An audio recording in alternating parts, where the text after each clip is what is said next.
Welcome to my channel. Cuando me desmayé en el trabajo, los médicos llamaron a mi hijo. Él nunca vino. En cambio, mi nuera publicó una foto. Días después, todavía débil y conectada a máquinas, vi 68 llamadas perdidas y un mensaje de mi hijo que decía: «Mamá, te necesitamos. Contesta inmediatamente». Sin pensarlo dos veces, yo. Pero déjenme contarles cómo llegué hasta ahí. Porque esta historia no empieza con esas 68 llamadas. Empieza con el olor a desinfectante barato y el sonido de las máquinas que pitaban a mi alrededor mientras yo estaba sola, completamente sola, en una cama de hospital. Ese martes por la tarde yo estaba en mi turno de limpieza. 42 años haciendo lo mismo. Trapear pisos, limpiar baños, recoger la basura que nadie más quiere tocar. 68 años tengo. 68.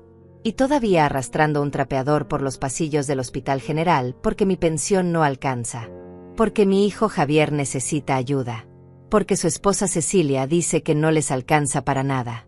Estaba limpiando el pasillo del tercer piso cuando todo se puso negro. Así, de repente. Como si alguien hubiera apagado la luz de mi vida. Lo último que recuerdo es el olor a cloro y el sonido del balde cayendo. Luego nada. Desperté en una camilla. Del otro lado. Esta vez yo era la paciente. Conectada a máquinas que pitaban con un ritmo monótono. Una bolsa de suero colgando sobre mi cabeza. Una enfermera joven, de esas que todavía sonríen porque no han visto suficiente dolor, se inclinó sobre mí. Señora Carmina, tranquila. Tuvo un desmayo. Está estable ahora. Ya llamamos a su contacto de emergencia. ¿Mi hijo?, pregunté con la garganta seca, como si hubiera tragado arena. Sí, su hijo Javier. Vendrá pronto. Pronto. Esa palabra maldita. Esa palabra llena de mentiras. Cerré los ojos y esperé. Porque eso es lo que las madres hacemos. Esperamos. Esperamos aunque nos duela. Esperamos aunque ya sepamos, en el fondo, que nadie va a venir. 1 hora pasó. Luego 2. Luego 3. La enfermera entraba cada tanto, me miraba con esa expresión de lástima que yo ya conocía demasiado bien, y salía sin decir nada. Porque ¿qué se puede decir cuando el hijo no aparece? ¿Qué se puede decir cuando una madre de 68 años está sola en urgencias y nadie viene a buscarla? Pedí mi celular. Necesitaba saber. Necesitaba entender por qué Javier no había llegado. Tal vez hubo un accidente. Tal vez estaba en camino. Tal vez. La pantalla se iluminó y ahí estaban. Notificaciones. Muchas. Mensajes de mis compañeras de trabajo preguntando cómo estaba. Un recordatorio de que debía pagar la luz antes del viernes. Y una notificación de Instagram. Cecilia me había etiquetado en una publicación. Con los dedos temblorosos, abrí la aplicación. Y lo que vi me destrozó más que cualquier desmayo, más que cualquier máquina pitando a mi alrededor, más que cualquier diagnóstico que los médicos pudieran darme. Una foto. Javier, Cecilia y mis 2 nietos en un restaurante elegante. Manteles blancos. Copas de cristal. Todos sonriendo como si la vida fuera perfecta. Como si no hubiera una madre tirada en un hospital esperando que alguien, cualquiera, viniera a preguntar si seguía viva. Y el texto de la foto decía: día perfecto en familia. Sin dramas. Sin negatividad. Solo amor y risas. Sin dramas. Sin negatividad. Leí esas palabras una y otra vez hasta que se me nublaron los ojos. Hasta que el pitido de las máquinas se volvió un zumbido lejano. Hasta que entendí, con una claridad que dolía como un cuchillo en el pecho, que yo era el drama. Yo era la negatividad. Mi cuerpo enfermo, mi necesidad de ayuda, mi existencia misma era el problema que arruinaba su día perfecto. La foto tenía 243 likes. 243 personas pensando qué familia tan hermosa. Nadie sabía. Nadie sabía que mientras ellos brindaban con vino y reían, yo estaba aquí, sola, preguntándome si moriría sin que nadie me sostuviera la mano. Pero esto no termina aquí. Porque días después, cuando yo todavía estaba débil, cuando apenas podía caminar sin que se me doblaran las rodillas, cuando los médicos me dijeron que había sido un colapso por estrés y desnutrición, ahí fue cuando apareció. 68 llamadas perdidas. 68. Todas de Javier. Todas desesperadas. Y un mensaje. Mamá, te necesitamos. Contesta inmediatamente. Te necesitamos. No, ¿cómo estás? No, perdóname. No me enteré de que te desmayaste y estoy preocupado. Te necesitamos. Como si yo fuera un objeto. Una herramienta. Algo que se usa cuando hace falta y se olvida cuando no. Miré esas palabras en la pantalla hasta que se me quemaron en la retina. 68 llamadas. Conté cada una. 68 veces que mi hijo había marcado mi número. Pero ninguna, ni una sola, en los 3 días que estuve internada. Ninguna cuando yo lo necesitaba. Todas ahora. Todas cuando él me necesitaba a mí. Mis dedos temblaban sobre el teléfono. Una parte de mí, esa parte estúpida y maternal que nunca se rinde, quería llamarlo de inmediato. Quería escuchar su voz. Quería creer que tal vez, solo tal vez, realmente le importaba. Pero otra parte, una parte nueva que estaba naciendo entre las sábanas ásperas del hospital, me detuvo. Dejé el teléfono a un lado. Cerré los ojos. Y por primera vez en 68 años, decidí no contestar. Los médicos me dieron de alta al día siguiente. Colapso por estrés severo y desnutrición crónica, dijeron. Como si mi cuerpo hubiera decidido rendirse porque mi mente ya no podía más. Me recetaron vitaminas que costaban $40, reposo absoluto y una dieta balanceada. Me dieron las indicaciones como si yo tuviera tiempo para descansar. Como si yo tuviera dinero para vitaminas de $40. Como si mi vida fuera algo más que trabajar, dar, sacrificarme y esperar migajas de cariño a cambio. Salí del hospital un jueves por la mañana. Tomé 2 autobuses para llegar a mi departamento. Un lugar pequeño, de una sola habitación, con una cocina que apenas cabía una estufa y un refrigerador que hacía más ruido que un motor viejo. Las paredes tenían manchas de humedad y el techo goteaba cuando llovía fuerte. Pero era mío. Lo único mío en este mundo. Me senté en el borde de mi cama y miré el teléfono otra vez. Ahora eran 72 llamadas perdidas. 4 más. Y 3 mensajes de Javier. Mamá, es urgente. Mamá, por favor. Mamá, si no contestas voy a ir a buscarte. Algo en ese último mensaje me hizo reír. Una risa amarga, seca, que me raspó la garganta. Ir a buscarme. ¡Qué gracioso! No fue a buscarme al hospital cuando me desmayé. No fue a buscarme cuando estuve 3 días sola conectada a máquinas. Pero ahora, cuando él necesitaba algo, ahora sí iba a venir. No tuve que esperar mucho. A las 2 de la tarde escuché golpes en mi puerta. Fuertes. Desesperados. Mamá. Abre. Sé que estás ahí. Me levanté despacio. Cada paso me dolía. Todavía estaba débil. Todavía sentía que mi cuerpo no era completamente mío. Abrí la puerta y ahí estaba Javier. Mi hijo. El niño que había cargado en mi vientre. El niño al que había dado todo.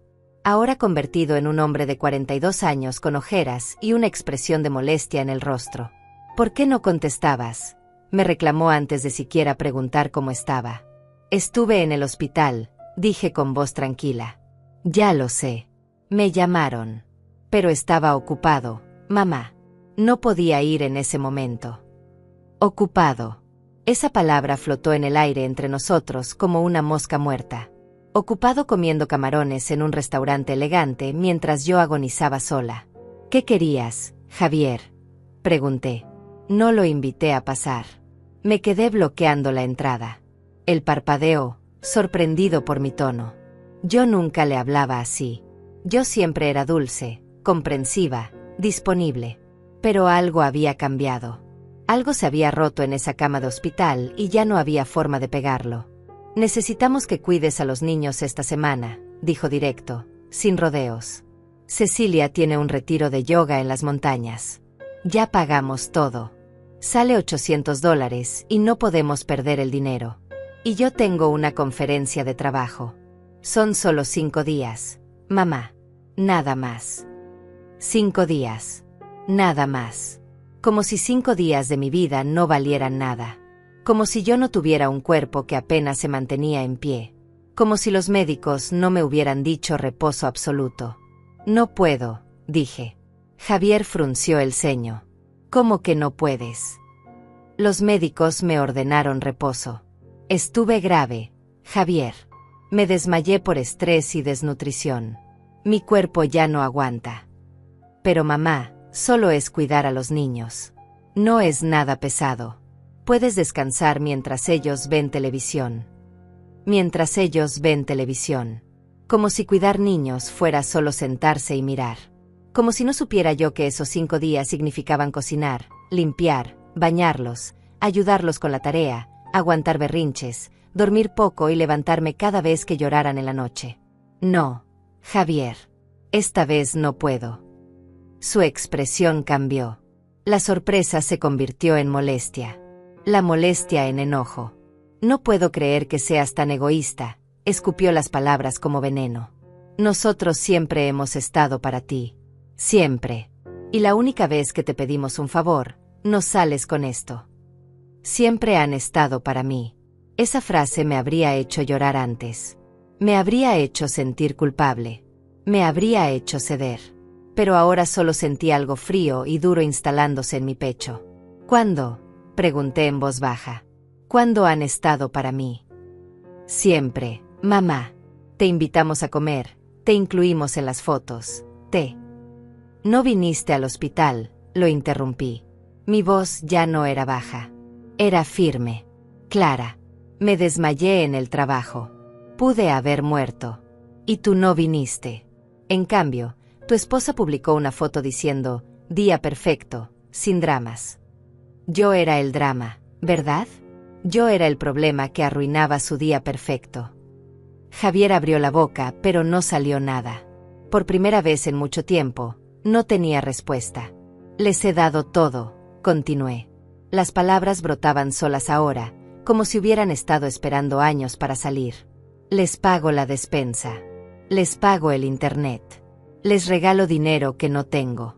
Trabajo a mis 68 años limpiando baños para que ustedes puedan mandar a los niños a escuelas caras y para que Cecilia pueda ir a retiros de yoga de $800. Y cuando yo caigo, cuando yo necesito ayuda, ustedes están ocupados. Cenando. Riendo. Publicando fotos. Mamá, estás exagerando. Sal de mi casa. Las palabras salieron como un grito. Un grito que llevaba años atrapado en mi garganta. Javier retrocedió, sorprendido, asustado incluso. Estás loca, murmuró. El hospital te dejó loca. Y se fue. Bajó las escaleras y se fue. Sin mirar atrás. Sin disculparse. Sin nada. Cerré la puerta y me desplomé en el piso. No lloré. Eso fue lo más extraño. Siempre lloraba. Siempre me desmoronaba. Pero esta vez solo sentí un vacío enorme.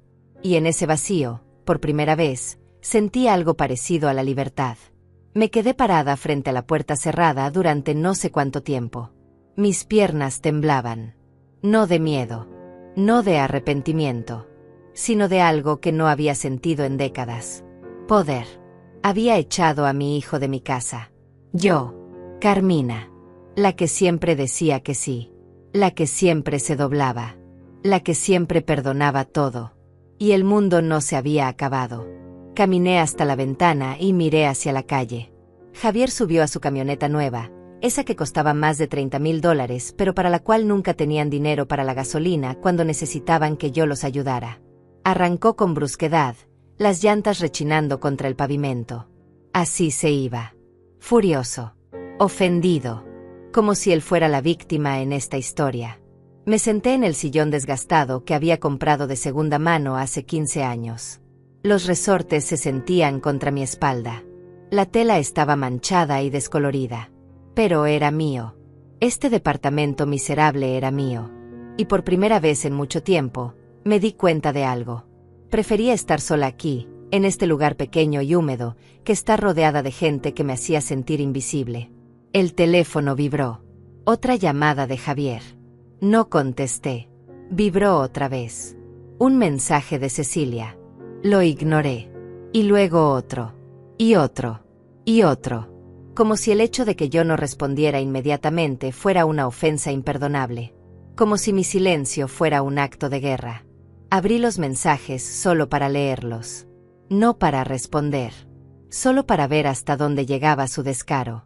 Cecilia había escrito: Carmina, amor, Javier me contó lo que pasó. Entiendo que estés cansada, de verdad lo entiendo. Pero los niños te extrañan tanto.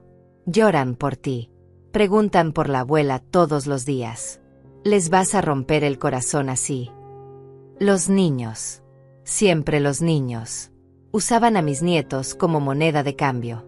Como si yo no supiera que esos niños ni siquiera preguntaban por mí. Como si no recordara la última vez que fui a su casa, hace 2 meses, y me pasé 4 horas cocinando mientras ellos jugaban videojuegos y ni siquiera levantaron la vista para saludarme. Otro mensaje. Este de Javier. Mamá, sé que estás molesta. Pero no puedes ser tan egoísta. Cecilia ya pagó el retiro. $800 que no podemos recuperar. Vas a tirar ese dinero a la basura solo porque estás de malas. Egoísta. Esa palabra me atravesó como un clavo oxidado. Yo era egoísta. Yo. La que había trabajado turnos dobles para pagarle la universidad. La que había vendido mis joyas, las únicas que me había dejado mi madre, para que él pudiera comprar su primer auto. La que todavía, a los 68 años, limpiaba baños ajenos para darles dinero cada mes. Pero claro, yo era la egoísta. Otro mensaje más. Esta vez un audio largo de Cecilia. Lo reproduje a bajo volumen. Carmina, no sé qué te pasa últimamente. Desde que saliste del hospital estás muy rara. Muy amargada. Entiendo que te sientas mal, pero todos tenemos problemas y no por eso tratamos mal a la familia. Los niños están llorando. De verdad. Sebastián preguntó por qué la abuela ya no los quiere. ¿Qué le digo? ¿Que la abuela prefiere estar sola que con nosotros? Piénsalo bien, Carmina. La familia es lo más importante. Y tú eres parte de esta familia mientras nosotros queramos que lo seas. Mientras nosotros queramos que lo seas. Esas palabras se clavaron en mi pecho y algo dentro de mí se endureció todavía más. Ahí estaba. La verdad desnuda. Yo no era familia. Yo era útil. Y el día que dejara de serlo, me descartarían como se descarta un trapeador viejo. Apagué el teléfono. Completamente. No solo en silencio. Apagado. Quería desconectarme del mundo. Quería no existir para ellos por un rato. Quería saber cómo se sentía no estar disponible las 24 horas del día. El viernes llegó más rápido de lo que esperaba. Tenía que volver al hospital a recoger unos papeles del seguro. Algo tedioso sobre la cobertura de los gastos médicos. Me arreglé lo mejor que pude. Me puse un vestido color verde olivo que casi nunca usaba porque Cecilia una vez dijo que me hacía ver demasiado seria. Me peiné. Me puse los aretes pequeños de plata que había rescatado de no vender. Mientras esperaba en la fila de administración, alguien me tocó el hombro. Señora Carmina. Me volteé. Era Teresa, la enfermera joven que me había atendido cuando estuve internada. La única que me había tratado como ser humano y no como un número de cama. Teresa, dije sorprendida. ¿Qué haces aquí? Pensé que trabajabas en otro piso. Vine a entregar unos documentos de mi turno. Me miró con atención, con esos ojos que parecían ver más allá de las sonrisas falsas. ¿Cómo has estado? Me preocupé cuando te fuiste tan pronto. Bien, respondí automáticamente. Porque eso es lo que una dice. Bien. Siempre bien. Aunque te estés cayendo a pedazos por dentro. Teresa ladeó la cabeza. No te creo nada. Esa honestidad me desarmó. Nadie me hablaba así. Nadie me confrontaba. Todo el mundo aceptaba mis mentiras educadas porque era más cómodo. ¿Tienes tiempo para un café?, preguntó. El de la cafetería del hospital es horrible, pero hay una tienda a la esquina que hace uno decente. No sé por qué dije que sí. Tal vez porque estaba cansada de estar sola. Tal vez porque necesitaba hablar con alguien que no quisiera nada de mí. Tal vez porque Teresa tenía esa mirada cálida que me recordaba que todavía existían personas buenas en el mundo. 10 minutos después estábamos sentadas en una mesa pequeña de una cafetería modesta. Teresa pidió 2 cafés con leche y unas galletas. Cuando quise pagar, me detuvo. Invito yo. No discutas. Tomé el café con ambas manos. Estaba caliente. Reconfortante. Hacía mucho tiempo que alguien me invitaba a algo. Hacía mucho tiempo que alguien me decía no discutas para cuidarme y no para callarme. Entonces, dijo Teresa mientras rompía una galleta por la mitad, tu hijo vino a verte al hospital. La pregunta directa me hizo tragar saliva. No. ¿Y después? Sí. Cuando me necesitaba. Las palabras salieron amargas. Necesitaba que cuidara a sus hijos porque su esposa tiene un retiro de yoga. Teresa no dijo nada por un momento. Solo asintió. Como si entendiera perfectamente. Como si hubiera visto esta historia 1000 veces. ¿Y qué le dijiste?, preguntó. Que no. Una sonrisa pequeña apareció en el rostro de Teresa. Bien. Esa simple palabra. Bien. Me hizo sentir algo que no había sentido en días. Validación. Alguien que no me decía que estaba loca. Alguien que no me decía que estaba exagerando. Alguien que simplemente me decía, bien. Él dice que soy egoísta, confesé. Y para mi sorpresa, mis ojos se llenaron de lágrimas. Dice que siempre han estado para mí y que yo les estoy fallando. Teresa dejó su taza sobre la mesa con un golpe suave pero firme. Carmina, trabajé en ese hospital 6 años. 6 años viendo pacientes ir y venir. ¿Y sabes qué aprendí? Que la gente que de verdad te quiere aparece cuando te desmayas. No 3 días después cuando necesita algo. Las palabras de Teresa se quedaron flotando en el aire entre nosotras como una verdad que yo había estado evitando durante años. Tomé un sorbo largo de café, dejando que el calor me quemara un poco la lengua. Necesitaba sentir algo físico, algo real, porque todo lo demás parecía demasiado pesado para procesarlo.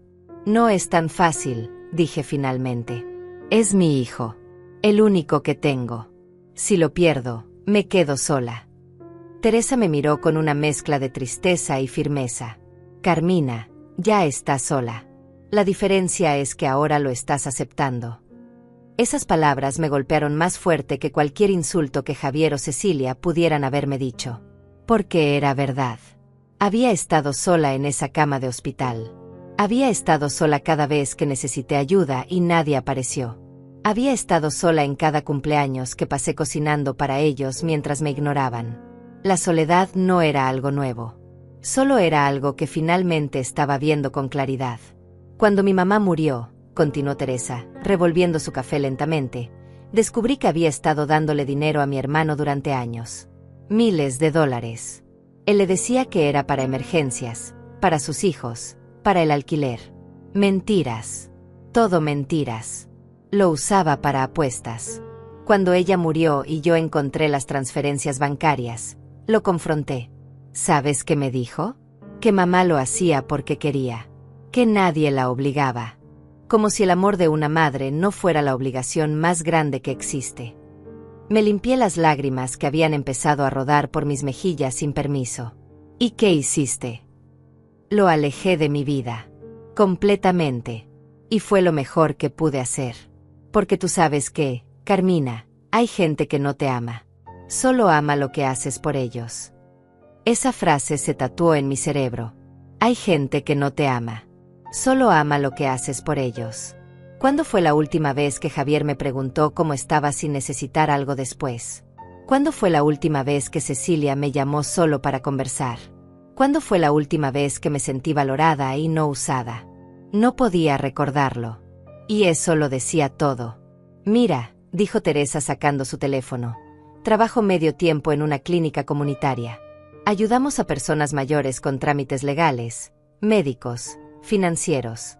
Cosas que el sistema hace complicadas a propósito. Deberías venir. Tal vez podemos ayudarte. No tengo dinero para pagar abogados ni... Es gratis, Carmina. Completamente gratis. Hay programas de gobierno que la gente no conoce. Hay derechos que las personas mayores tienen y no reclaman porque no saben que existen. Tomé la tarjeta que me extendió. Centro Comunitario Esperanza, decía con letras sencillas. Una dirección.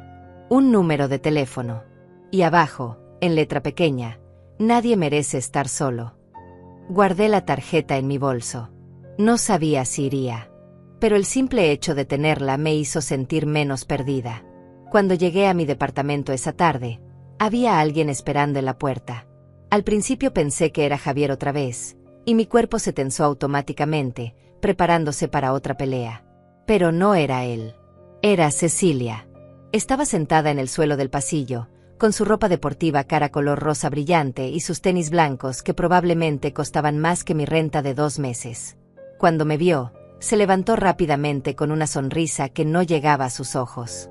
Carmina, qué bueno que llegas. Tenemos que hablar. No tengo nada que hablar contigo, dije sacando mis llaves. Por favor. Su voz se quebró un poco, y por un segundo casi me pareció genuina. Casi. Solo 5 minutos. Te lo suplico. Suspiré. Abrí la puerta. Dejé que entrara. Pero no la invité a sentarse. Me quedé parada cerca de la entrada, con los brazos cruzados, dejándole claro que esto no era una visita amistosa. Cecilia miró alrededor con esa expresión que yo ya conocía bien. Ese juicio silencioso. Esa lástima disfrazada. Como si mi pequeño departamento fuera una vergüenza que había que ocultar.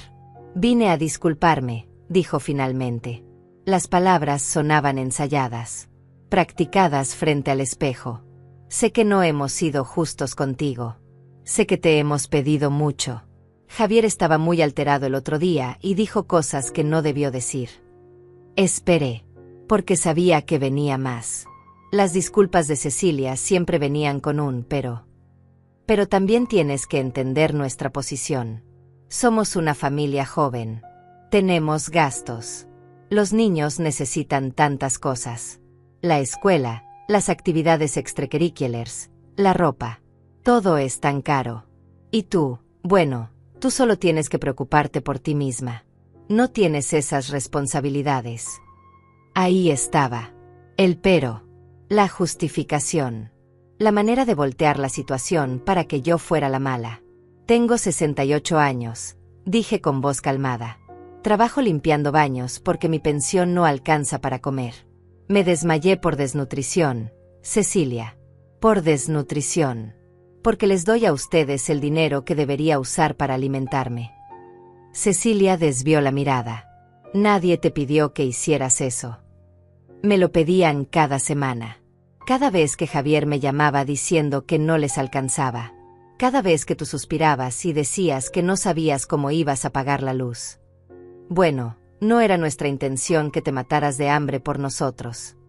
La frialdad de esa frase me heló la sangre. No era su intención. Como si eso lo hiciera mejor. Como si no saber que me estaba matando por ellos los absolviera de toda culpa. ¿Qué quieres, Cecilia?, pregunté directamente. Ella respiró hondo. Y ahí salió la verdad. Necesito que cuides a los niños. El retiro es este fin de semana. Ya está pagado. Si no voy, perdemos $800. Y Javier tiene esa conferencia que es importantísima para su carrera. No podemos cancelar. No tenemos a nadie más. Contrata a una niñera. ¿Con qué dinero? Las niñeras cobran carísimo. Tú lo haces gratis y además eres su abuela. Es tu obligación. Obligación. Esa palabra cayó como una bomba en la habitación. No es mi obligación, dije lentamente, dejando que cada palabra se hundiera. Mis obligaciones contigo y con Javier terminaron cuando él cumplió 18 años. Lo demás ha sido amor. Y ustedes confundieron amor con esclavitud. Cecilia entrecerró los ojos. La máscara dulce empezaba a caerse. Eres una egoísta. Una vieja egoísta y amargada. Javier tiene razón. Te hemos dado todo. Te incluimos en nuestra familia. Te dejamos ver a los niños. Y así nos pagas. Me dejan ver a mis nietos, repetí, saboreando la ironía. Como si fuera un privilegio. Como si ustedes me estuvieran haciendo un favor al permitirme conocer a mis propios nietos. ¿Sabes qué? Olvídalo. Cecilia caminó hacia la puerta con pasos furiosos. No necesitamos tu ayuda. Nos las arreglaremos sin ti. Pero no vengas llorando después cuando quieras ver a los niños y no te dejemos acercarte. Porque esto es lo que pasa cuando le das la espalda a tu familia, Carmina. Te quedas sola. Completamente sola. Abrió la puerta con fuerza y salió dando un portazo que hizo temblar las paredes. Sus tacones resonaron en el pasillo hasta que el sonido se desvaneció completamente. Me quedé ahí parada, en medio de mi departamento, con el corazón latiendo tan fuerte que podía escucharlo en mis oídos. Pero no sentí miedo. No sentí culpa. No sentí la necesidad de correr detrás de ella y disculparme. Sentí alivio. Por primera vez en décadas, sentí que podía respirar sin que algo me aplastara el pecho. Saqué la tarjeta que Teresa me había dado. Centro Comunitario Esperanza. Nadie merece estar solo. Marqué el número. Una voz amable contestó al tercer tono. Hola, dije con voz temblorosa pero firme. Me llamo Carmina. Una amiga me recomendó que llamara. Necesito ayuda. Por supuesto, Carmina, respondió la voz cálida del otro lado. Cuéntame. Estamos aquí para escucharte. Y por primera vez en mucho tiempo, empecé a hablar. No para justificarme. No para disculparme. Solo para decir la verdad. El Centro Comunitario Esperanza quedaba en un edificio viejo de 2 pisos, pintado de color amarillo pálido, con ventanas grandes que dejaban entrar la luz del sol. No era lujoso ni elegante, pero tenía algo que mi propia casa no tenía desde hacía mucho tiempo: calidez. Había plantas en las ventanas, carteles en las paredes con frases motivadoras. Una señora mayor regaba las macetas mientras tarareaba una canción. Y en la recepción, una mujer de unos 50 años con lentes de pasta color naranja me recibió con una sonrisa genuina. ¿Carmina?, preguntó antes de que yo dijera nada. Asentí, sorprendida. Teresa nos avisó que vendrías. Pasa, por favor. Soy Fabiola. Trabajo aquí como coordinadora. Me guió por un pasillo con fotos de personas mayores sonriendo, abrazándose, celebrando. Todas esas imágenes me parecían de otro mundo. Un mundo donde la gente mayor era feliz, valorada, visible. Entramos a una oficina pequeña pero ordenada. Fabiola me ofreció té de manzanilla y galletas caseras. Yo, que había pasado los últimos meses sobreviviendo a base de pan barato y café instantáneo, acepté ambas cosas con una gratitud que me avergonzó. Teresa me contó un poco de tu situación, dijo Fabiola mientras se sentaba frente a mí con una carpeta en las manos. Pero quiero que me cuentes tú. Con tus palabras. Sin apuros. Toma tu tiempo. Y algo en la forma en que lo dijo, sin juicio, sin prisa, hizo que todo saliera. Le conté del desmayo, del hospital, de las 68 llamadas que llegaron solo cuando ellos me necesitaban, de Cecilia y su foto perfecta, de Javier y su reclamo de que yo era egoísta, de los años limpiando baños para darles dinero que nunca fue suficiente, de cómo me había desnutrido literalmente para que ellos pudieran comer en restaurantes caros. Fabiola no me interrumpió ni una sola vez. Solo tomaba notas, asentía, y de vez en cuando me pasaba servilletas cuando las lágrimas se me escapaban sin permiso. Cuando terminé, ella cerró su carpeta y me miró directo a los ojos. Carmina, lo que te ha pasado tiene un nombre. Se llama abuso financiero y emocional hacia personas mayores. Y es más común de lo que crees. Muchas mujeres de tu edad llegan aquí con historias similares. Hijos que las exprimen hasta dejarlas sin nada. Familias que las usan como cajeros automáticos y niñeras no remuneradas. Escuchar esas palabras, dichas así de claro, me hizo sentir algo extraño. Validación. Toda mi vida había pensado que era mi culpa. Que yo no hacía suficiente. Que yo era demasiado sensible. Pero aquí estaba alguien diciéndome que no. Que lo que me habían hecho tenía un nombre. Que era real. ¿Qué puedo hacer?, pregunté con voz pequeña. No tengo dinero. Apenas puedo pagar mi renta. Fabiola abrió la carpeta nuevamente y sacó varios documentos. Primero, vamos a revisar tus derechos. Trabajaste 42 años, ¿correcto? Eso significa que tienes derecho a una pensión completa que probablemente no estás cobrando. Muchas veces el papeleo es tan complicado que la gente se rinde. Nosotros te ayudamos con eso. Ya cobro una pensión, dije confundida. $300 al mes. Fabiola frunció el ceño. Eso es muy poco para 42 años de trabajo. Déjame investigar. Es posible que haya fondos adicionales que no te han pagado. También existe un programa de asistencia alimentaria para personas mayores. Y otro de vivienda subsidiada. Vivienda subsidiada, repetí. Sí. Apartamentos dignos para personas de la tercera edad, a un precio que pueden pagar. Con mantenimiento incluido. Algunos hasta tienen servicios médicos en el mismo edificio. La idea de vivir en un lugar sin goteras, sin humedad, sin tener que elegir entre pagar la luz o comer, me pareció un sueño imposible. Pero todo eso toma tiempo, continuó Fabiola. Mientras tanto, necesito que entiendas algo muy importante. No le debes nada a tu hijo. Nada. Criarlo fue tu responsabilidad hasta que fue adulto. Todo lo que hiciste después fue amor. Y el amor no se cobra, pero tampoco se explota. ¿Me entiendes? Asentí, aunque todavía me costaba creerlo completamente. Ahora, dijo Fabiola sacando otro documento, hay algo más que descubrí cuando Teresa me pasó tu información. Hace 8 años murió una tía tuya. Elodia. ¿La recuerdas? El nombre me golpeó como un rayo. Tía Elodia. La hermana de mi madre. Una mujer soltera que había vivido toda su vida sola, trabajando como maestra. Yo la visitaba cuando era joven, antes de que Javier naciera. Pero después perdimos contacto. La vida, el trabajo, las responsabilidades me tragaron. Ni siquiera supe que había muerto. Ella dejó un testamento, continuó Fabiola, y te nombró como una de las beneficiarias. Hay una pequeña propiedad a tu nombre. Una casa en un pueblo a 2 horas de aquí. No es gran cosa, pero es algo. Y nadie la reclamó porque nadie te avisó. El abogado que manejó el caso intentó contactarte, pero usó una dirección vieja. Me quedé sin palabras. Una casa. Tía Elodia me había dejado una casa y yo ni siquiera lo sabía. No entiendo, logré decir. ¿Por qué a mí? Dejé de visitarla hace años. Fui una mala sobrina. Porque ella entendía, dijo Fabiola con suavidad. En su testamento escribió algo.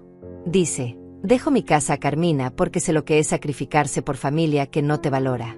Espero que este lugar le dé la paz que nunca encontró con los suyos. Las lágrimas comenzaron a caer sin control. Tía Elodia lo sabía. Ella había visto lo que yo no quería ver. Y desde su tumba, me estaba dando una salida. La casa necesita reparaciones, advirtió Fabiola. Ha estado abandonada 8 años. Pero es tuya. Puedes venderla, rentarla o vivir en ella. Es tu decisión. Quiero verla, dije de inmediato. Necesito verla. Fabiola sonrió. Podemos ir este fin de semana si quieres. Yo te acompaño. Salí del Centro Comunitario Esperanza con una carpeta llena de documentos, una cita para el sábado y algo que no había sentido en años. Esperanza real. No la esperanza tonta de que Javier cambiara. No la esperanza vacía de que Cecilia me tratara mejor. Sino la esperanza concreta de que podía tener una vida diferente. Cuando llegué a mi departamento, el teléfono vibró. Un mensaje de Javier. Mamá, Cecilia me contó que te portaste muy grosera con ella. No puedo creer que hayas cambiado tanto. Ya no te reconozco. Si sigues así, no vamos a tener más remedio que alejarnos de ti. Y eso incluye a los niños. Piénsalo bien antes de que sea demasiado tarde. Leí el mensaje 3 veces.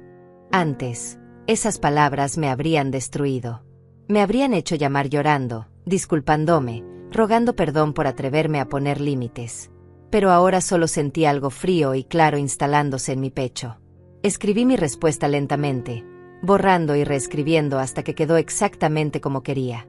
Javier, llevo años haciendo todo por ustedes. Trabajando hasta enfermarme. Dándoles dinero que no tengo. Siendo su niñera gratis. Y nunca fue suficiente. Nunca fui suficiente. Cuando me desmayé, no viniste. Cuando te pedí ayuda, me ignoraste. Solo apareciste cuando me necesitabas. Eso no es familia. Eso es conveniencia. No voy a disculparme por finalmente elegirme a mí. Si eso significa perderte, entonces ya te perdí hace mucho tiempo. Solo que ahora lo estoy aceptando. Le di enviar antes de arrepentirme. Mi corazón latía rápido, pero no de miedo. De libertad. De esa libertad aterradora que viene cuando finalmente sueltas algo que te ha estado ahogando durante años. El teléfono vibró casi inmediatamente. Otro mensaje de Javier. Luego otro. Luego una llamada. Luego 10 llamadas más. Apagué el teléfono. Me serví un vaso de agua. Me senté en mi sillón desgastado. Y por primera vez en 68 años, me permití imaginar una vida donde yo importaba. Donde mis necesidades contaban. Donde no era invisible. El sábado llegó más rápido de lo que esperaba. Fabiola pasó por mí en su auto viejo pero confiable. Manejamos durante 2 horas por carreteras secundarias, pasando pueblos pequeños y campos verdes. Hablamos de todo y de nada. Ella me contó que había pasado por algo similar con su propia familia. Que entendía. Que había salido adelante. ¿Y ahora eres feliz?, le pregunté. Mucho más que antes, respondió sin dudarlo. Porque aprendí que estar sola es mejor que estar mal acompañada. Finalmente llegamos. La casa de tía Elodia estaba al final de un camino de tierra, rodeada de árboles y silencio. Era pequeña, de una sola planta, con techo de tejas color terracota y paredes de piedra. Necesitaba pintura. El jardín estaba salvaje. Las ventanas estaban sucias. Pero era hermosa. Era mía. Y cuando bajé del auto y respiré el aire limpio del campo, algo dentro de mí se acomodó en su lugar. Bienvenida a casa, Carmina, dijo Fabiola con una sonrisa. Y por primera vez en décadas, realmente me sentí en casa. La puerta principal estaba hinchada por la humedad y tuve que empujarla con fuerza para abrirla. Adentro, el aire olía a encierro y polvo acumulado. Había muebles cubiertos con sábanas blancas que parecían fantasmas esperando en la penumbra. El piso de madera crujía bajo mis pies. Las paredes tenían papel tapiz antiguo con flores descoloridas. Todo estaba congelado en el tiempo, como si tía Elodia hubiera salido un día y nunca hubiera regresado. Caminé despacio por cada habitación. La sala con su chimenea de piedra. La cocina pequeña con alacenas de madera oscura. Un baño que necesitaba reparaciones urgentes. Y al final del pasillo, 2 habitaciones. Una que claramente había sido el dormitorio de mi tía, con una cama de metal y un armario antiguo. Y otra más pequeña, llena de cajas. Fabiola abrió las ventanas una por una, dejando que entrara luz y aire fresco. Tiene potencial, dijo mirando alrededor con ojo crítico. Necesita trabajo, pero los huesos son buenos. La estructura está sólida. Me senté en el borde de la cama de mi tía. El colchón estaba hundido y olía a humedad, pero en ese momento no me importó. Miré por la ventana hacia el jardín salvaje, hacia los árboles que se mecían con el viento, hacia el cielo despejado que se extendía hasta donde alcanzaba la vista. Y pensé, aquí podría ser feliz. Aquí podría empezar de nuevo. Hay algo más que debes ver, dijo Fabiola desde la otra habitación. La encontré arrodillada junto a una de las cajas, limpiando el polvo de la tapa. Adentro había cartas. Decenas de cartas atadas con listones descoloridos. Fabiola tomó una al azar y leyó la dirección. Estaba dirigida a mí. A mi nombre. A mi dirección de hace 30 años. ¿Tu tía te escribía?, preguntó Fabiola. Tomé el sobre con manos temblorosas. No lo sabía. Nunca recibí ninguna carta. Había más. Muchas más. Años de correspondencia que nunca me había llegado. Abrí una al azar, fechada hace 15 años. La letra era temblorosa pero legible. Querida Carmina, decía. He intentado llamarte, pero tu número cambió. He intentado visitarte, pero ya no vives en la dirección que tenía. Espero que estés bien. Espero que ese hijo tuyo te esté tratando como mereces. Sé que lo amas. Pero espero que no te olvides de amarte a ti misma también. Recuerda que siempre tienes un lugar aquí, en esta casa, si algún día lo necesitas. Tu tía que te quiere, Elodia. Las lágrimas cayeron sobre el papel viejo, manchando la tinta. Tía Elodia había intentado contactarme. Había intentado ofrecerme refugio. Y yo nunca lo supe porque estaba demasiado ocupada sacrificándome por gente que no lo apreciaba. Pasé la siguiente hora leyendo carta tras carta. Todas decían cosas similares.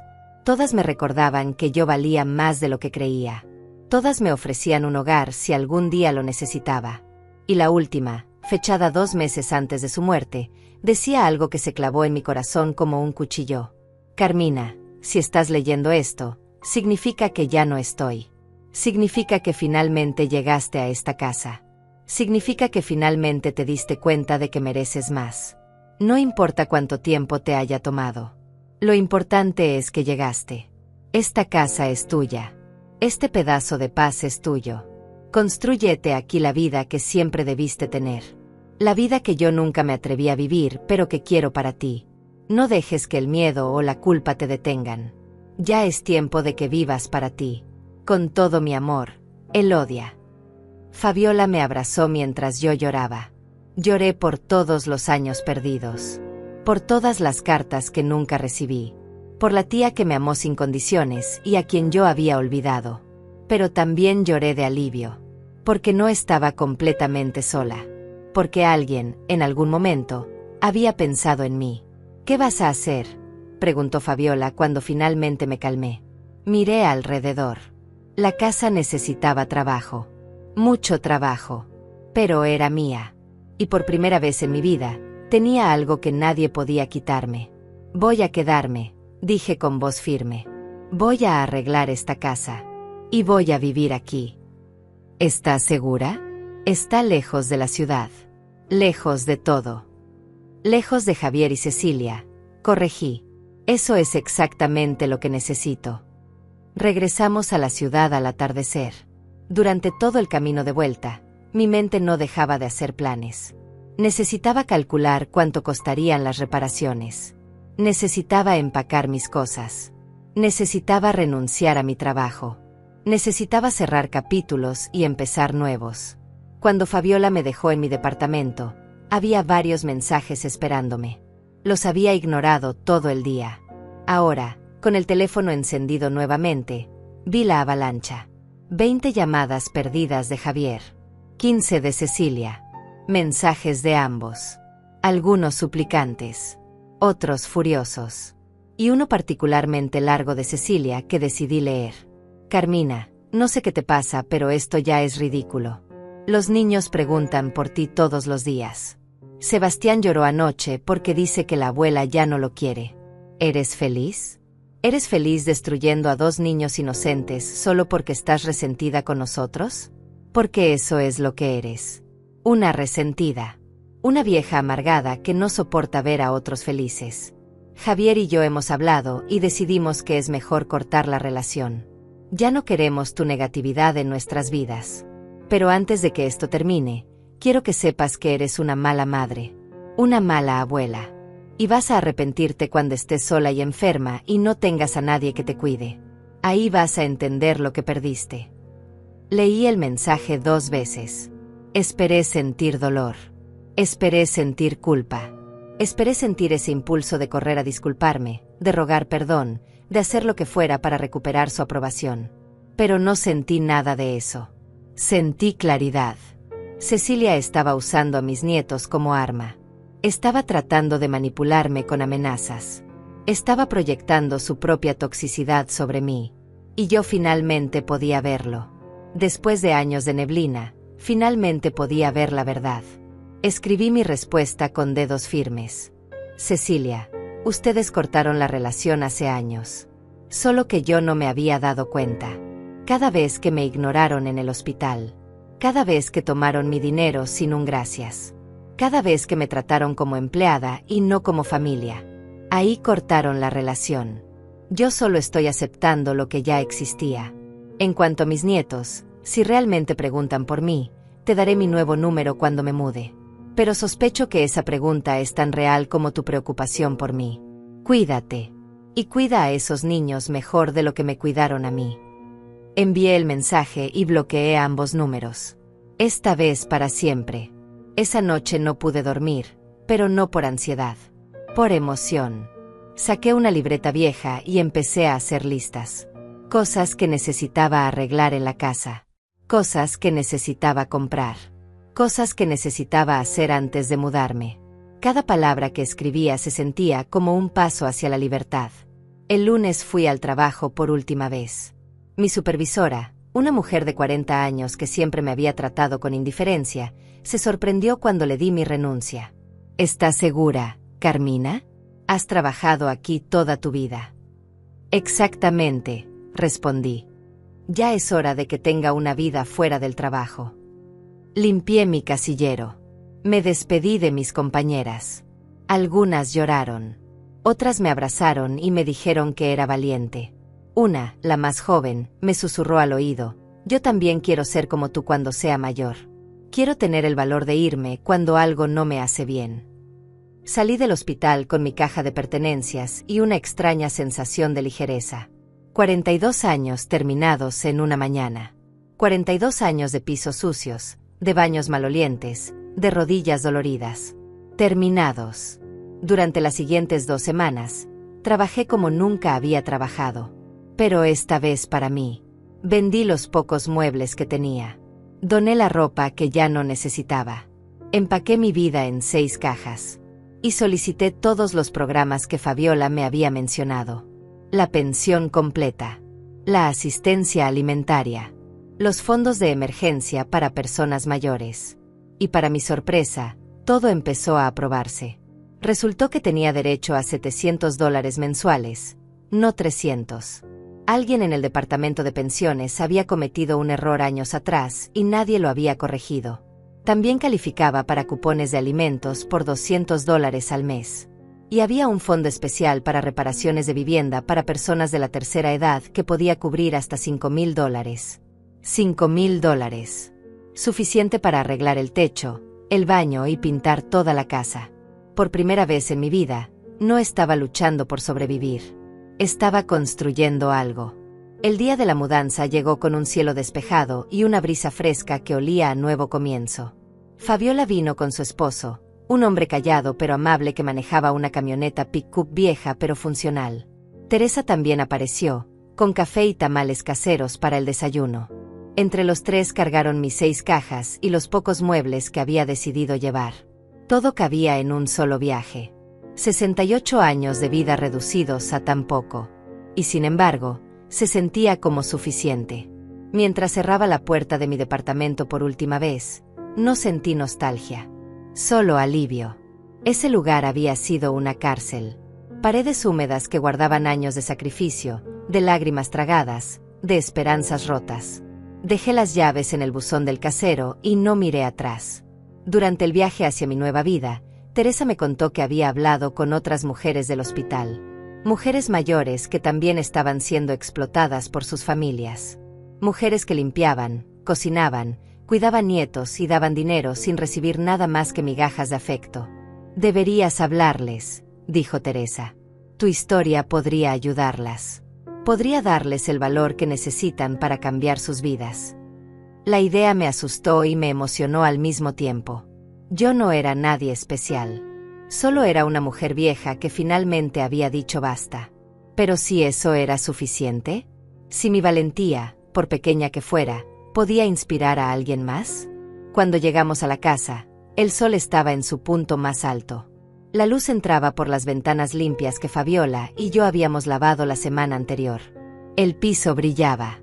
Las paredes recién pintadas de color marfil claro hacían que todo se sintiera más amplio. Los trabajadores que habían arreglado el techo y el baño habían terminado hacía 2 días. La casa no era perfecta, pero era habitable. Era digna. Era mía. Pasé los siguientes días acomodándome. Coloqué mis pocos platos en las alacenas. Colgué mi ropa en el armario que había sido de tía Elodia. Puse las cartas que ella me había escrito en una caja especial en mi mesita de noche, para poder leerlas cuando necesitara recordar que alguien me había querido sin condiciones. Una mañana, mientras tomaba café en el porche trasero, escuché el sonido de un auto acercándose por el camino de tierra. El corazón me dio un vuelco. Era Javier. Su camioneta nueva y reluciente se veía completamente fuera de lugar en este paisaje rural y sencillo. Se bajó del vehículo con esa expresión que yo conocía tan bien. Molestia mezclada con determinación. Había venido a arreglar las cosas. A decirme todo lo que estaba haciendo mal. A traerme de vuelta a mi lugar. «Mamá», dijo mientras se acercaba. «¿Qué demonios es esto? Te mudaste sin siquiera avisarme». «No necesitaba tu permiso», respondí con calma, sin levantarme de mi silla. «¿De dónde sacaste el dinero para esta casa? Y para las reparaciones». Su tono era acusatorio, como si yo hubiera cometido un crimen. «Una herencia. De mi tía Elodia». «¿Y no pensaste en compartirla con tu familia? Con tus nietos que necesitan tantas cosas». Ahí estaba. No había venido a disculparse. No había venido a reconciliarse. Había venido por dinero. Como siempre. «Esta herencia es mía, Javier. No tuya. No de Cecilia. Mía. Y la voy a usar para mí». Su rostro se puso rojo. «No puedo creer lo egoísta que te has vuelto. Cecilia tenía razón. Estás enferma. Estás amargada. Probablemente es demencia senil o algo así». Esas palabras, que antes me habrían destruido, ahora solo rebotaron contra mí como piedras contra un muro. Porque yo sabía la verdad. No estaba enferma. Estaba sanando. «¿Sabes qué es lo más triste, Javier?», dije levantándome finalmente. «Que tuve que desmayarme, casi morir, para darme cuenta de que nunca me quisiste. Solo quisiste lo que yo podía darte. Y ahora que no te doy nada, ni siquiera finges». «Eso no es cierto. Yo te quiero, mamá. Siempre te he querido». «Entonces, ¿por qué no fuiste al hospital?». Silencio. Él desvió la mirada. «¿Por qué no llamaste para preguntar cómo estaba?». Más silencio. «¿Por qué la única vez que me buscaste fue cuando necesitabas algo?». «Porque estaba ocupado», explotó finalmente. «Porque tengo una vida. Porque no puedo estar pendiente de ti todo el tiempo». «No te pedí que estuvieras pendiente de mí todo el tiempo. Te pedí que aparecieras una vez. Una sola vez cuando te necesitaba de verdad. Y no lo hiciste.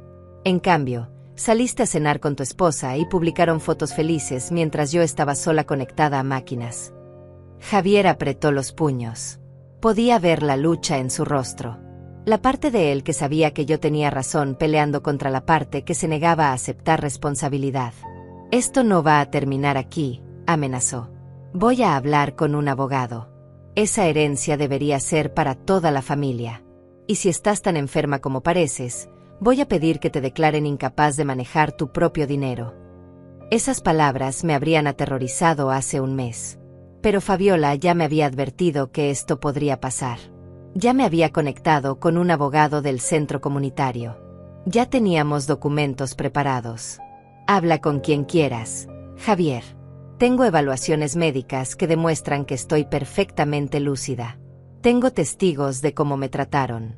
Y tengo documentos legales que prueban que esa herencia es completamente mía. No vas a ganar. Eres una mala madre», escupió con veneno. «Y vas a morir sola. Prefiero morir sola que vivir siendo invisible». Javier se quedó mirándome por un largo momento. Creo que esperaba que yo rompiera, que llorara, que le rogara que no se fuera. Pero yo solo sostuve su mirada con una calma que nunca antes había tenido. Finalmente, él se dio la vuelta y caminó hacia su camioneta. Antes de subir, se giró una última vez. «No vuelvas a buscarme. No vuelvas a llamar. Para mí, ya no tienes un hijo». «Hace tiempo que no tengo un hijo», respondí. «Solo tenía a alguien que me usaba». Arrancó con furia, levantando polvo del camino. Vi su camioneta alejarse hasta que se convirtió en un punto y luego en nada. Y cuando el silencio regresó, cuando solo quedó el sonido del viento entre los árboles, me senté nuevamente en mi silla del porche y seguí tomando mi café. No lloré. No sentí ese vacío desgarrador que había temido toda mi vida. Sentí paz. Por primera vez en 68 años, sentí paz completa. Esa tarde, Teresa llegó con buenas noticias. Había organizado una pequeña reunión en el centro comunitario. 5 mujeres mayores querían escuchar mi historia. Mujeres que estaban pasando por situaciones similares. Mujeres que necesitaban saber que era posible salir. Al principio me resistí. ¿Qué podía decirles yo? ¿Qué palabras de sabiduría tenía una mujer que había desperdiciado casi toda su vida siendo un tapete? Diles la verdad, dijo Teresa. Diles que es difícil pero posible. Diles que vale la pena. Eso es todo lo que necesitan escuchar. El viernes fui al centro comunitario. Las 5 mujeres estaban sentadas en círculo. Todas mayores de 60. Todas con expresiones cansadas que yo reconocía en el espejo. Fabiola me presentó y luego me dejó hablar. Les conté todo. El desmayo. El hospital. Las 68 llamadas que llegaron tarde. La foto perfecta de Cecilia. Las amenazas. La culpa. El miedo. Y finalmente, la libertad. Cuando terminé, una de las mujeres, una señora de 72 años llamada Cecilia, sí, el mismo nombre que mi nuera, levantó la mano temblorosa.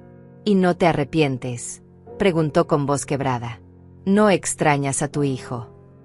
Extraño al hijo que creí que tenía, respondí honestamente. Extraño la idea de él. Pero no extraño cómo me hacía sentir. No extraño sentirme invisible. No extraño sacrificarme hasta enfermar por gente que no lo apreciaba.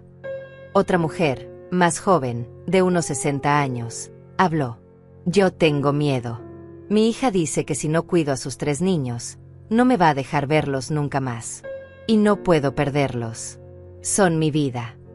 Entiendo ese miedo, dije. Pero pregúntate algo. ¿Realmente los estás viendo ahora? ¿O solo estás siendo útil? Porque yo pensaba que estaba con mis nietos. Pero la verdad es que solo era su niñera gratis. Ellos ni siquiera notaban cuando yo estaba ahí. Las lágrimas empezaron a caer. No solo de ella, de todas. Porque todas sabíamos que era verdad.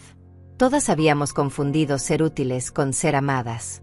Pasamos 2 horas hablando, llorando, riendo a veces, compartiendo historias que sonaban demasiado similares para ser coincidencia.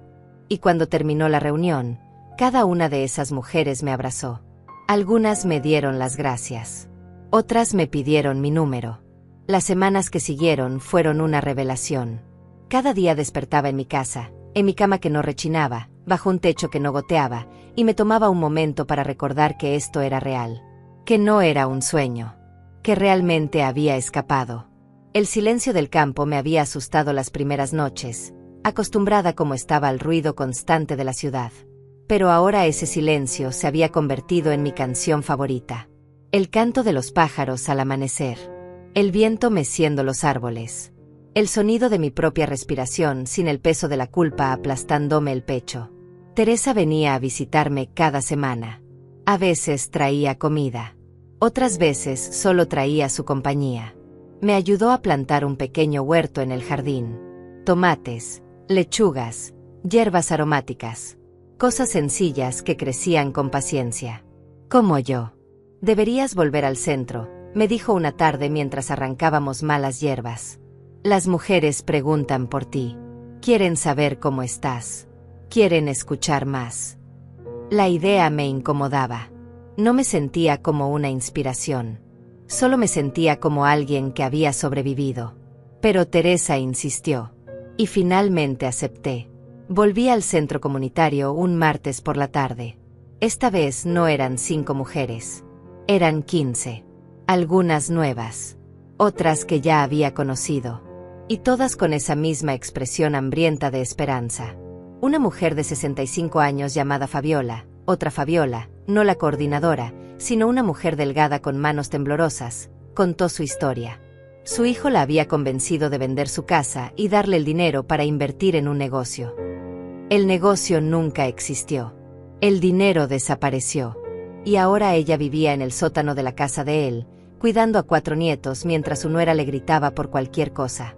No sé cómo salir, dijo con voz rota. No tengo dinero. No tengo a dónde ir. Tengo miedo de terminar en la calle.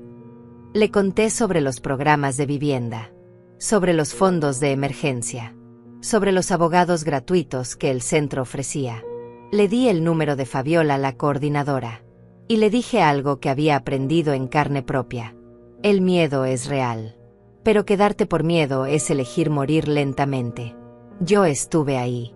Yo pensé que no tenía opciones. Pero las opciones siempre existen. A veces solo necesitamos ayuda para verlas. Después de esa reunión, Fabiola, la coordinadora, me llamó aparte. Carmina, necesito pedirte algo. Hay muchas mujeres como tú. Mujeres que han sido abusadas emocionalmente y financieramente por sus propias familias. Mujeres que piensan que no hay salida. ¿Considerarías liderar un grupo de apoyo? Una vez por semana. Aquí en el centro.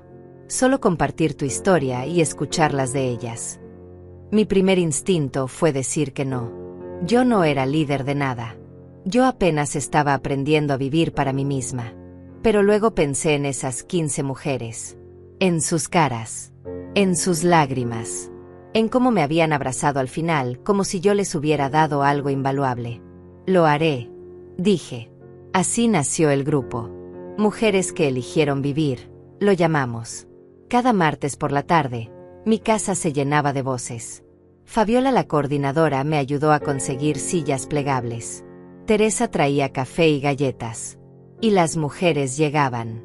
1, 2, 5, 10. Algunas semanas éramos 20. Compartíamos historias. Llorábamos juntas. Nos reíamos a veces de lo absurdas que habían sido las excusas que nuestras familias nos daban. Nos apoyábamos cuando alguna flaqueaba y quería regresar. Porque todas flaqueábamos a veces. La culpa es un monstruo persistente que no suelta fácil. Una tarde, una mujer de 70 años llamada Elodia, sí, como mi tía, un nombre que ahora me parecía una señal del universo, contó que su hija había aparecido llorando en su puerta, rogando perdón, diciendo que la extrañaba, que los niños la extrañaban, que todo sería diferente si volvía. ¿Y qué hiciste?, preguntó otra mujer. Casi cedo, admitió Elodia con vergüenza. Casi empaqué mis cosas. Pero luego recordé lo que Carmina dijo la primera vez que vine. ¿Realmente me extrañan a mí o extrañan lo que hago por ellos? Así que le pregunté a mi hija. Le dije, está bien, vuelvo. Pero esta vez solo como abuela. No voy a cocinar. No voy a limpiar. No voy a cuidar niños. Solo voy a visitarlos y pasar tiempo de calidad con mis nietos. ¿Sabes qué me respondió? Todas esperamos en silencio. Me dijo que entonces no tenía sentido que volviera. Que para eso mejor me quedara donde estaba. El silencio en la habitación era denso. Todas lo entendíamos. Todas habíamos vivido versiones de esa misma conversación.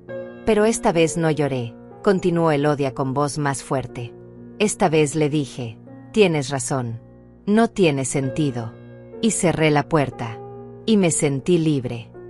Aplaudimos. Todas. Porque su victoria era nuestra victoria. Porque cada vez que una de nosotras ponía un límite y sobrevivía, todas nos volvíamos más fuertes. Un día, 3 meses después de mudarme, recibí una llamada de un número desconocido. Dudé en contestar. Pero algo me hizo apretar el botón verde. Carmina. Era una voz de niño. Pequeña. Temblorosa. Sebastián. Mi corazón se aceleró. Era mi nieto mayor. El que tenía 9 años. Abuela, te extraño. Su voz se quebró y escuché sollozos del otro lado. Cerré los ojos. El dolor en mi pecho era físico. Real. Porque yo también lo extrañaba. Pero sabía que esta no era una llamada espontánea de un niño. Alguien le había dado el teléfono. Alguien le había dicho qué decir. Yo también te extraño, mi amor, dije con voz suave. ¿Cómo conseguiste mi número? Mamá me lo dio. Dijo que te llamara. Dijo que tú nos abandonaste y que solo volverías si yo te lo pedía. Ahí estaba. La manipulación. Usando a un niño de 9 años como arma. Mi furia fue instantánea y ardiente.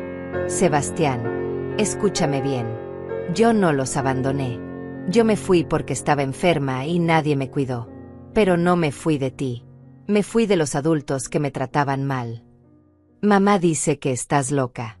Que te fuiste porque ya no nos quieres. Tu mamá está mintiendo. Te quiero muchísimo. Pero no puedo estar cerca de personas que me hacen daño. Ni siquiera por ti. Porque si yo me enfermo, si yo muero, entonces no voy a poder quererte nunca más. ¿Entiendes? Hubo una pausa larga. Escuché voces de fondo. Cecilia gritando algo. Luego el teléfono se cortó. Me quedé sentada con el teléfono en la mano durante largo rato. Las lágrimas caían sin control. Porque esto era lo más cruel que podían hacer. Usar a mis nietos. Usar su amor inocente como arma. Teresa llegó una hora después, como si hubiera sentido que la necesitaba. Me encontró en el porche, con los ojos hinchados. ¿Qué pasó?, preguntó sentándose a mi lado. Le conté de la llamada. De Sebastián. De cómo Cecilia lo había usado. Eso es abuso, dijo Teresa con furia. Usar a un niño así. Es abuso emocional. Hacia ti y hacia él. Lo sé. Pero no puedo hacer nada. Si intento verlos, me van a usar. Si no intento, me convierten en la villana. No puedes salvar a esos niños, Carmina. No mientras sus padres sean así. Lo único que puedes hacer es salvarte a ti misma. Y esperar que algún día, cuando sean mayores, ellos entiendan. Tenía razón. Yo lo sabía. Pero eso no hacía que doliera menos. Esa noche, escribí una carta. No para Javier ni para Cecilia. Para mis nietos. Para que algún día, cuando fueran lo suficientemente grandes para entender, supieran la verdad. Querido Sebastián y Mateo, escribí con mano temblorosa. Si están leyendo esto, probablemente ya son adultos.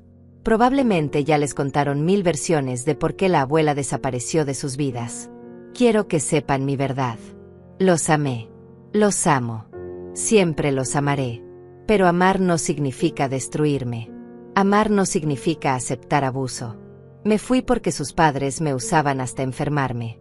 Me fui porque necesitaba sobrevivir. No los abandoné a ustedes. Me salvé a mí misma. Espero que algún día lo entiendan. Y espero que si algún día se encuentran en una situación similar, ustedes también tengan el valor de elegirse. Los quiere, su abuela Carmina. Guardé la carta en un sobre. Escribí sus nombres. Y la dejé en mi mesita de noche, junto a las cartas de tía Elodia. Para que algún día, si venían a buscarme, tuvieran mi versión de la historia. 6 meses después de mudarme, mi vida era irreconocible. No solo por la casa que ahora florecía con flores en el jardín y pintura fresca en las paredes, sino por la mujer que me devolvía la mirada en el espejo. Esa mujer tenía arrugas, sí, canas, sí, pero sus ojos ya no estaban apagados. Ya no cargaba los hombros como si el mundo entero descansara sobre ellos. Esa mujer sonreía. Esa mujer era yo. El grupo de apoyo había crecido tanto que tuvimos que mudarnos a un salón más grande en el centro comunitario. Éramos 32 mujeres ahora. 32 historias de abuso disfrazado de amor familiar. 32 victorias en proceso. Algunas pequeñas, como aprender a decir no. Otras enormes, como dejar matrimonios de 50 años o cortar contacto con hijos manipuladores. Una tarde de primavera, mientras preparaba café para la reunión semanal, Fabiola, la coordinadora, llegó con una mujer que no conocía.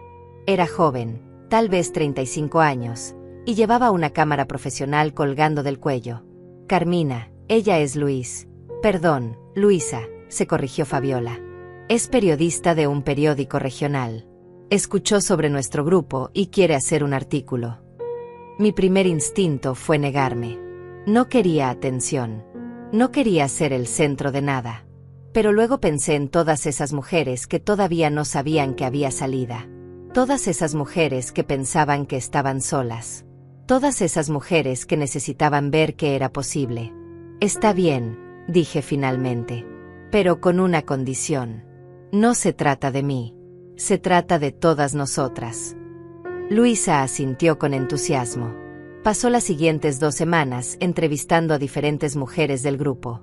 Cada una contó su historia. Cada una habló de cómo había llegado al límite. Cada una explicó cómo estaba reconstruyendo su vida. Cuando el artículo salió publicado, ocupaba 3 páginas completas. El titular decía, Las abuelas invisibles, como el abuso familiar disfrazado de amor está destruyendo a mujeres mayores. Había fotos nuestras. Había citas textuales. Había estadísticas sobre cuántas personas mayores sufren abuso financiero y emocional por parte de sus propias familias. Mi teléfono no dejó de sonar durante días. Llamadas de mujeres de todo el estado queriendo saber cómo unirse al grupo. Llamadas de trabajadores sociales pidiendo información. Llamadas de otras organizaciones queriendo replicar el modelo. Y también, inevitablemente, llamadas de Javier. No contesté las primeras 10. Pero cuando llegó la número 20 en un solo día, decidí responder. Solo para que parara. ¿Qué quieres, Javier? Pregunté sin saludar. Mamá, necesitamos hablar. Ese artículo. Nos dejaste como monstruos. La gente nos reconoce en la calle. Cecilia está devastada. Los niños están confundidos. ¿Cómo pudiste hacernos esto? Escuché sus palabras y sentí. Nada. Ninguna culpa. Ningún impulso de disculparme. Solo una claridad fría y absoluta. Yo no puse tu nombre en ese artículo. Yo no publiqué tu foto. El periodismo protegió tu identidad. Si la gente te reconoce es porque tu comportamiento es tan común que se ven reflejados. Y si te sientes como un monstruo, tal vez es porque actuaste como uno. No puedes hablarme así. Soy tu hijo. Y yo era tu madre. Pero eso no te detuvo de abandonarme en un hospital. De usarme como cajero automático. De permitir que tu esposa me humillara.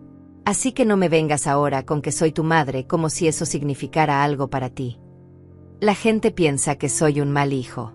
Perdí clientes en mi trabajo. Cecilia está pensando en divorciarse porque dice que ya no puede con la presión social. Esto es tu culpa.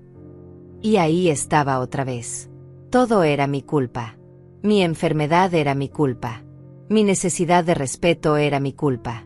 Su reputación arruinada era mi culpa. Nunca su responsabilidad. Nunca sus acciones. Siempre yo. Javier, vas a tener que vivir con las consecuencias de cómo me trataste. Igual que yo tuve que vivir con las consecuencias de dejarme tratar así durante años. La diferencia es que yo estoy sanando. Y tú sigues culpando a otros. Te arrepentirás de esto. Cuando estés vieja y sola y enferma, nadie va a estar ahí para ti. Ya estoy vieja, Javier. Y cuando estuve enferma, nadie estuvo ahí tampoco. Así que no hay nada que puedas amenazarme que no haya vivido ya. Y sobreviví. Sin ti. Colgué antes de que pudiera responder. Y esta vez, cambié mi número. Completamente. Le di el nuevo solo a Teresa, a Fabiola, y a las mujeres del grupo. Nadie más. Los meses siguieron pasando. El otoño llegó pintando los árboles de colores dorados y rojizos. Mi huerto dio tomates más grandes de lo que esperaba. Aprendí a hacer conservas. Aprendí a tejer. Aprendí a estar sola sin sentirme sola. Una tarde de noviembre, exactamente un año después de mi desmayo, estaba preparando la cena cuando escuché un auto acercándose. Miré por la ventana esperando ver a Teresa o a alguna de las mujeres del grupo. Pero era un taxi. Y de él bajó una figura pequeña con una mochila. Sebastián. Mi nieto. Solo. Sin padres a la vista. Salí corriendo al porche. El taxi ya se había ido. El niño, ahora de 10 años, más alto de lo que recordaba, me miraba con ojos enormes y asustados. Abuela, dijo con voz temblorosa. Me escapé. Tomé dinero del monedero de mamá y le dije al taxista tu dirección. La encontré en un papel viejo. Lo abracé. Fuerte. Inhalando el olor a champú de niño y a valentía. Pero mi mente ya estaba trabajando. Esto era secuestro técnicamente. Javier podría usar esto en mi contra. La policía vendría. Habría problemas legales. Entra, dije guiándolo adentro. Voy a llamar a tus padres para que sepan que estás bien. No, gritó él. Por favor. No quiero volver. Mamá y papá pelean todo el tiempo. Desde que salió ese artículo. Dicen cosas horribles. Dicen que tú arruinaste todo. Pero yo leí el artículo, abuela, en la computadora de papá. Y no dice tu nombre, pero sé que eres tú. Y sé que todo lo que dice es verdad porque yo lo vi. Vi cómo te trataban. Vi cómo te ignoraban. Y yo no hice nada. Y lo siento tanto. Se derrumbó llorando. Y yo lloré con él. Porque este niño cargaba culpas que no eran suyas. Este niño había sido testigo de abuso y nadie lo había protegido de eso. No es tu culpa, le dije sosteniéndolo. Nada de esto es tu culpa. Eras un niño. Sigues siendo un niño. Pero ahora soy más grande. Y quiero quedarme contigo. Por favor. Llamé a Teresa primero. Luego a Fabiola. Luego, con ellas dos como testigos, llamé a Javier. Le expliqué que Sebastián estaba conmigo. Que estaba bien. Que vendría a buscarlo cuando quisiera. Javier llegó 2 horas después con Cecilia y un oficial de policía. Estaban listos para la guerra. Para acusarme de secuestro. Para llevarse a Sebastián a la fuerza. Pero Sebastián se aferró a mí. No quiero irme. Quiero quedarme con la abuela. El oficial, un hombre mayor de expresión cansada, miró la escena. Miró a Sebastián llorando. Miró a Javier y Cecilia gritando. Me miró a mí, calmada, con Teresa y Fabiola a mis lados. El niño vino por voluntad propia, dijo finalmente. No hay secuestro aquí. Es un asunto familiar. Ella lo manipuló, acusó Cecilia. Ella le lavó el cerebro con ese artículo horrible. Nadie me lavó el cerebro, gritó Sebastián con una fuerza que no le conocía. Yo tengo ojos. Yo vi cómo la trataban. Y ahora me tratan igual. Como si no importara. Como si solo fuera útil cuando necesitan presumir. El silencio que siguió fue ensordecedor. Incluso el oficial se veía incómodo. Porque un niño de 10 años acababa de decir una verdad que los adultos no querían escuchar. Sebastián, vamos, ordenó Javier con voz dura. Ahora. Si me llevan, me voy a escapar otra vez, dijo el niño. Y otra vez. Y otra vez. Hasta que me escuchen. Javier levantó la mano. Por un segundo pensé que iba a golpearlo. Pero el oficial se interpuso. Señor, le sugiero que se calme. Si toca al niño, tendré que arrestarlo. La mano de Javier cayó. Su rostro estaba rojo de furia impotente. Esto no termina aquí, me dijo. Voy a llevarte a corte. Voy a probar que eres una mala influencia. Voy a asegurarme de que nunca vuelvas a ver a mis hijos. Hazlo, respondí con calma. Pero esta vez tengo testigos. Tengo documentos médicos. Tengo un grupo entero de mujeres que han visto tu patrón de abuso. Y tengo a un niño valiente que está dispuesto a decir la verdad. Javier se quedó sin palabras. Cecilia lloraba con lágrimas falsas. Pero Sebastián seguía aferrado a mi mano. Firme. Seguro. Finalmente, después de amenazas legales y gritos, se fueron. Sin Sebastián. El oficial había determinado que el niño podía quedarse conmigo hasta que un juez decidiera otra cosa. Esa noche, acosté a Sebastián en la habitación que había sido de mi tía. Le di las cobijas más cálidas. Le leí un cuento que había encontrado en las cajas de Elodia. Y cuando apagué la luz, él me tomó la mano. Abuela, ¿realmente va a estar bien?, preguntó. No lo sé, le dije honestamente. Pero vamos a intentarlo. Juntos. Los meses siguientes fueron una batalla legal agotadora. Pero esta vez no estaba sola. Teresa testificó.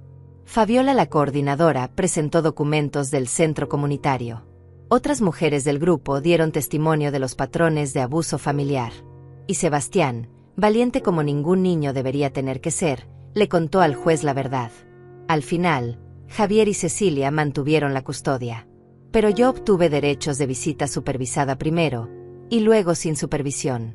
Y lo más importante, Sebastián obtuvo terapia. Un espacio seguro para procesar todo lo que había visto y vivido. Hoy, 2 años después de ese desmayo que cambió mi vida, miro alrededor y veo algo que nunca pensé posible. Una vida que vale la pena vivir. Un grupo de 32 mujeres que se han convertido en familia. Un nieto que me visita cada fin de semana y que está aprendiendo que el amor real no viene con condiciones. Y una casa llena de luz, de plantas, de paz. ¿Extraño a Javier? Extraño la idea de él. Extraño al niño que fue. Pero no extraño al hombre en que se convirtió. Y he aprendido a hacer las paces con eso. Tengo 69 años ahora. Estoy vieja, sí. Tengo arrugas y canas y un cuerpo que duele más de lo que solía doler. Pero también tengo algo que nunca tuve en toda mi vida. Libertad, paz. Y la certeza absoluta de que merezco respeto. A veces me preguntan si me arrepiento. Si hubiera hecho las cosas diferente. Y mi respuesta es siempre la misma. Sí, me arrepiento. Me arrepiento de no haberme ido antes. Me arrepiento de todos esos años perdidos siendo invisible. Pero no me arrepiento de haberme salvado. Porque al final, elegirse a una misma no es egoísmo. Es supervivencia. Es justicia. Es amor propio. Y nunca, nunca es demasiado tarde para empezar.